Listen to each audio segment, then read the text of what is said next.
सलाम सामीन।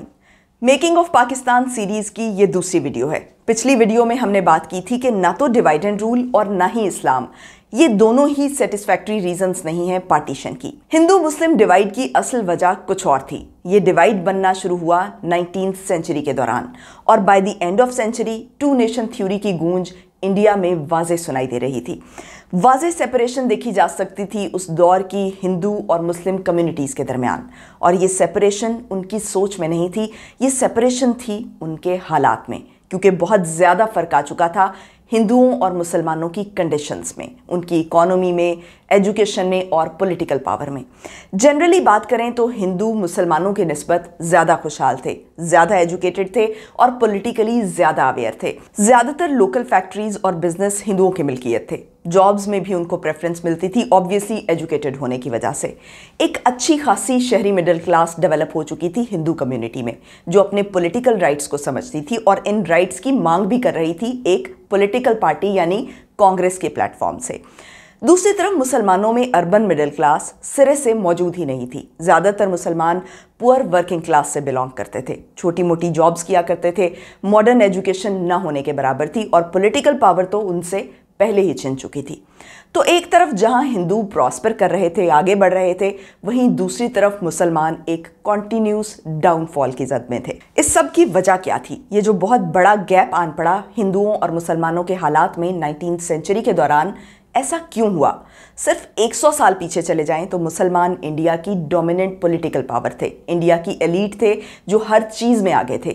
सिर्फ एक सदी के अंदर अंदर ये तबका गरीब, अनपढ़, पावरलेस वर्किंग क्लास में तब्दील हो गया। लेकिन वजह क्या थी? वजह ये थी कि हिंदुस्तान में सदियों से एक निज़ाम चला रहा था जो अंग्रेज़ों के आने के बाद यकायक ख़त्म हो गया। ब्रिटिश राज ने हिंदुस्तान का पॉलिटिकल, सोशल और इकोनॉमिक स्ट्रक्चर यकसर बदल दिया। हिंदुस्तान में एक नया निज़ाम लागू किया गया। इस नए निज़ाम में शामिल होने के लिए जो क्वालिफ़िकेशंस चाहिए थी वो बिल्कुल मुख्तलिफ थी उन क्वालिफ़िकेशंस से जो पुराने सिस्टम के लिए रिक्वायर्ड थी। अब मामला यूँ हुआ कि हिंदुओं ने तो नए दौर के तकाज़ों को बहुत जल्द समझ लिया और उनके साथ एडजस्ट कर लिया, लेकिन हिंदुस्तान के मुसलमान ऐसा नहीं कर सके। वो लड़ते रहे, वो एक तवील अरसे तक इन तब्दीलियों के ख़िलाफ़ मुज़ाहमत करते रहे। विलियम हंटर 19th सेंचुरी के मशहूर ब्रिटिश हिस्टोरियन अपनी किताब द इंडियन मुसलमान्स में लिखते हैं, हिंदुस्तान के मुसलमान हिंदुस्तान में बरतानवी इक़्तिदार के लिए एक मुस्तकिल ख़तरा हैं। कुछ वजूहात की बिना पर वो हमारे निज़ाम से अलग थलग रहे हैं और वो तब्दीलियाँ जिन्हें निस्बतन लचकदार हिंदुओं ने खुशदिली से कबूल कर लिया, मुसलमान इन तब्दीलियों को गलत समझते हैं। तो मसला ये था कि हिंदुस्तान में पावर सेंटर्स तब्दील हो चुके थे, लेकिन मुसलमान इस फैक्ट को एक्नॉलेज करने के लिए तैयार नहीं थे। उनके लिए अंग्रेज़ी दौर के सियासी और तालीमी निज़ाम से समझौता करना मुश्किल था, इसलिए क्योंकि उनका मजहबी ज़मीर उन्हें इस बात की इजाज़त नहीं देता था। वो नए निज़ाम से समझौता करने को गुनाह समझते थे। मुसलमान उलमा की जानिब से कुफ्र के फतवे जारी किए जाते थे कि अगर आप अंग्रेज़ी हुकूमत के साथ वफादारी दिखाएंगे, अंग्रेज़ों की मुलाजमत करेंगे, अंग्रेज़ी तालीम हासिल करेंगे, हत्ता कि अंग्रेज़ों के साथ खाना खाएंगे, तो आप दायरा इस्लाम से खारिज हो जाएंगे। सो एक तवील अरसे तक हिंदुस्तान के मुसलमान अंग्रेज़ी निज़ाम के ख़िलाफ़ मुज़ाहमत करते रहे। ये समझने में उन्हें बहुत वक्त लगा कि नई ताकत के मुकाबले में उनके वलवले और वसाइल काफ़ी नहीं हैं और उनके पास कोई चारा नहीं सिवाय इसके कि वो बदलती हुई सियासी और समाजी सूरत हाल के साथ समझौता कर लें। दूसरी तरफ हिंदू अपनी सोच में बहुत प्रैक्टिकल थे। मुसलमानों के दौर में भी हिंदू फ़ारसी ज़बान सीख कर हुकूमत का इंतज़ाम चलाते रहे थे और जब ईस्ट इंडिया कंपनी आई तब भी हिंदुओं ने हालात के साथ जल्द समझौता कर लिया। बकौल कुरतुल ऐन हैदर मुग़लों के मुंशी को ईस्ट इंडिया कंपनी का क्लर्क बनने में कोई ख़ास दिक्कत पेश नहीं आई। अंग्रेज़ी ज़बान उस वक्त तक गवर्नमेंट जॉब्स और प्रोफेशनल करियर्स के लिए पासपोर्ट की हैसियत इख्तियार कर चुकी थी, लेकिन मुसलमान अंग्रेज़ी तालीम से गुरेज़ां थे, जबकि हिंदुओं ने 18वीं सदी से ही अंग्रेज़ी ज़बान से अच्छी खासी वाकफियत हासिल कर ली थी। अंग्रेज़ी तालीम की तरफ मुसलमानों का क्या रवैया था, इस बारे में हाल ही एक दिलचस्प वाक़या लिखते हैं सर सैयद की बायोग्राफी में। 1834 में गवर्नमेंट ने कलकत्ता में एक संस्कृत कॉलेज कायम किया तो इस पर वहाँ के हिंदुओं ने प्रोटेस्ट किया कि हुकूमत हमारे लिए संस्कृत का नहीं बल्कि इंग्लिश एजुकेशन का बंदोबस्त करे। इस वाक़े के 11 साल बाद 1845 में कलकत्ता के मुसलमानों ने गवर्नमेंट को एक पिटीशन भेजी। इस पिटीशन पर 8000 मुसलमान रईस और उलमा ने साइन किए थे। पिटीशन का मजमून ये था कि गवर्नमेंट का अंग्रेज़ी तालीम पर इस कदर तवज्जो करना साफ जाहिर करता है कि उसका इरादा हिंदुस्तानियों को ईसाई बनाने का है। ये वो सोच थी जिसकी वजह से अंग्रेज़ों की हुकूमत में हिंदू और मुस्लिम तबकात की तरक्की की रफ्तार में वाज़ेह फ़र्क आन पड़ा। मुसलमान माजी परस्ती में मुब्तला रहे, चेंज को रेजिस्ट करते रहे, जबकि हिंदुओं ने वक्त के तकाज़ों को समझ लिया। उन्होंने तालीम हासिल की, जॉब्स हासिल की, वकील, डॉक्टर, अदीब, दानिश्वर, सियासी लीडर, ब्यूरोक्रेट्स और यूनिवर्सिटी ग्रेजुएट्स पैदा किए। एक तालीम याफ्ता और खुशहाल हिंदू मिडिल क्लास का ज़हूर हुआ जो 19वीं सदी की शुरुआत में ही हिंदुस्तानी समाज का एक अहम तबका बन चुकी थी। फिर इस हिंदू मिडिल क्लास में पॉलिटिकल अवेयरनेस आने लगी, हिंदू कौम परस्ती की तहरीकें उभरना शुरू हुईं। 19वीं सदी के आगाज में बंगाली दानिश्वर राजा राम मोहन राय ने ब्राह्मो समाज सोसाइटी कायम की। इस सोसाइटी का मकसद हिंदू मजहब में रिफॉर्म्स करना और हिंदुइज्म को रिवाइव करना था। इसी तरह पंजाब में स्वामी दयानंद सरस्वती ने आर्य समाज सोसाइटी कायम की, जिसका नारा था वेदों की तरफ वापस चलो। ये तमाम मूवमेंट्स दरअसल हिंदू मजहबी तहरीकें थीं। जाहिर है कि मुसलमान इन तहरीकों में हिस्सा नहीं ले सकते थे, इसलिए वो इस सारे प्रोसेस से अलग थलग रहे। इसी दौरान 1857 में गदर का वाक़या पेश आया, जिसे हम आज़ादी की जंग कहते हैं। ये जंग मुसलमानों के लिए एक बहुत बड़ा धचका थी। आखिरी मुग़ल बादशाह की बेदखली के बाद हिंदुस्तान की सियासत में मुसलमानों का रहा सहा मकाम भी ख़त्म हो गया।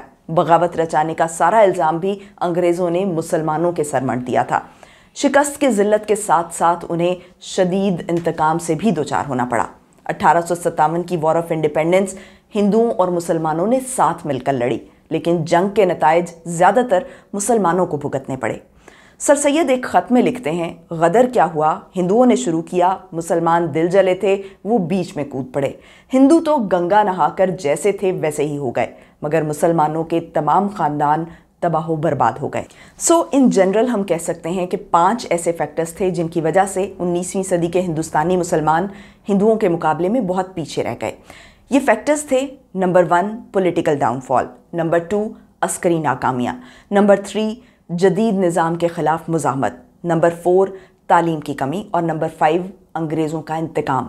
ये वो अवामिल थे जिन्होंने हिंदुस्तानी मुसलमानों को ज़वाल की आखिरी हद तक पहुँचा दिया। मुसलमान गुर्बत की दलदल में धंस गए। गुर्बत ने उनकी सेल्फ रिस्पेक्ट और गैरत को तोड़ कर रख दिया। तहजीब और अखलाक की सूरत हाल दिगरगूं थी। सियासी मैदान में एक कमज़ोर, बेताकत और झुकी हुई अक़लियत के सिवा उनका कोई मकाम नहीं था। मुस्लिम कम्युनिटी के इन हालात का तफसीली तज़किरा अल्ताफ़ हुसैन हाली ने अपनी मशहूर नज़्म मुसद्दसे हाली में किया है।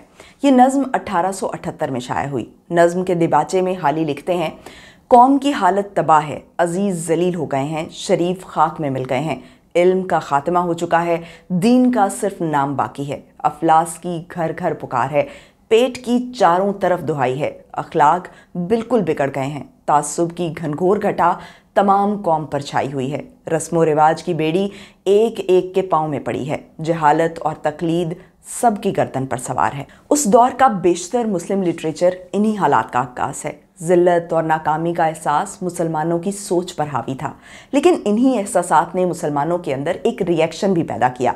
उनके जहनों में तब्दीली की चिंगारियाँ सुलगने लगी थीं। शायरों ने कौम के हालात बारे मरसिए लिखना शुरू किए। दानिश्वरों ने कौम के मसाइल बारे सोच विचार करना शुरू की। अंग्रेज़ी तालीम और अंग्रेज़ी हुकूमत के साथ वफ़ादारी की ज़रूरत को महसूस किया जाने लगा। कौम के मसाइल हल करने की लगन ने आपसी इत्तेहाद की ज़रूरत को उजागर किया। इकनॉमिक डिस्पैरिटी हिंदुस्तान के मुसलमानों में कॉमन ग्रुप फीलिंग्स पैदा कर रही थी। ये वो वक्त था जब उनमें एक अलग कौम होने के एहसास के इब्तदाई बीज फूट रहे थे। किसी भी मुल्क में एक कम्युनिटी का तरक्की कर जाना और दूसरी कम्युनिटी का पसमानदा रह जाना, ये वो पहला स्टेप है जहाँ एक कौम 2 कौमों में तकसीम होने लगती है। पाकिस्तान इंडिया की पार्टीशन हो या पाकिस्तान और बांग्लादेश की पार्टीशन, इकोनॉमिक डिस्पैरिटी वो बेसिक एलिमेंट था जो मुल्क टूटने की वजह बना। तारीख का धारा 19th सेंचुरी के हिंदुस्तान में ये तफरीक पैदा कर चुका था। ये दुरुस्त बात है कि मुसलमानों के डाउनफॉल की वजह हिंदू नहीं थे। इस डाउनफॉल की वजह अंग्रेज़ और ख़ुद मुसलमान थे। लेकिन जो बात हिंदू नहीं समझे वो ये थी कि अगर वो और मुसलमान एक नेशन है तो एज अ नेशन मुसलमानों की इकोनॉमिक कंडीशन, मुसलमानों की एजुकेशन, मुसलमानों का पॉलिटिकल इंटरेस्ट सिर्फ मुसलमानों का ही नहीं बल्कि हिंदुओं का भी मसला होना चाहिए। लेकिन ऐसा हुआ नहीं, बल्कि उस दौर में पढ़े लिखे हिंदुओं की जानिब से कई ऐसी कोशिशें देखने में आईं जो मुसलमानों के लिए ह्यूमिलिएशन और ज़िल्लत का बाइस हुई। बाज़ मुसलमान हुक्मरानों ने अपने इक़्तिदार के दौरान हिंदुओं के साथ तासुब का बर्ताव किया था। एक मुद्दत बाद जब हिंदू नेशनलिस्ट में गलबे का एहसास पैदा हुआ तो इस एहसास में मुसलमानों के लिए तासुब भी उभर आया। हिंदू कौम परस्त हिंदुस्तानी समाज को मुस्लिम असरात से पाक करने की कोशिशें करने लगे। हिंदुओं के इस रवैये को देखते हुए 19वीं सदी के मारूफ फ्रेंच ओरिएंटलिस्ट गार्सन डिटेसी लिखते हैं कि हिंदू अपने तासुब की वजह से हर एक ऐसे अम्र के खिलाफ होते हैं जो उनको मुसलमानों की हुकूमत का ज़माना याद दिलाए। हिंदुओं के इस बर्ताव को देखकर हाल ही याद करते हैं कि स्पेन वालों ने भी मुसलमानों के ज़वाल के बाद इसी तरह मुसलमानों की निशानियां मिटाई थीं। मगर हाली तंजन ये भी कहते हैं कि स्पेन वालों ने तो अपनी हुकूमत के ज़माने में ऐसा किया था, जबकि हमारे हमवतन भाई खुद गुलाम होने की हालत में ऐसे इरादे रखते हैं। हिंदुओं की जानिब से मुसलमानों की सोच, उनके प्रॉब्लम्स और उनके इंटरेस्ट को इग्नोर करना, ये वो पॉइंट था जब for the first time ever India में 2 नेशन थ्योरी की बात की गई। और ये बात करने वाले थे सर सैयद अहमद ख़ान। सर सैयद अहमद ख़ान हर तरह से एक सेकुलर और लिबरल सोच रखने वाले इंसान थे। वो कहते थे कि मज़हब इंसान का ज़ाती अकीदा है जिसका स्टेट और सोसाइटी से कुछ लेना देना नहीं है। सर सैयद मज़हब की रैशनल इंटरप्रिटेशन के कायल थे। वो मिरेकल्स पर यकीन नहीं रखते थे। रिवायती मुसलमान उलमा उन्हें काफिर करार देते थे। सर सैयद अंग्रेज़ी हुकूमत के वफ़ादार थे। हिंदुओं की खुशनुदी के लिए वो गाय की कुर्बानी को जिहालत कहा करते थे। तो यहाँ सवाल ये पैदा होता है कि सर सैयद जैसा लिबरल इंसान किस तरह सोसाइटी को रिलीजियस लाइंस पर डिवाइड करने की बात कर सकता है।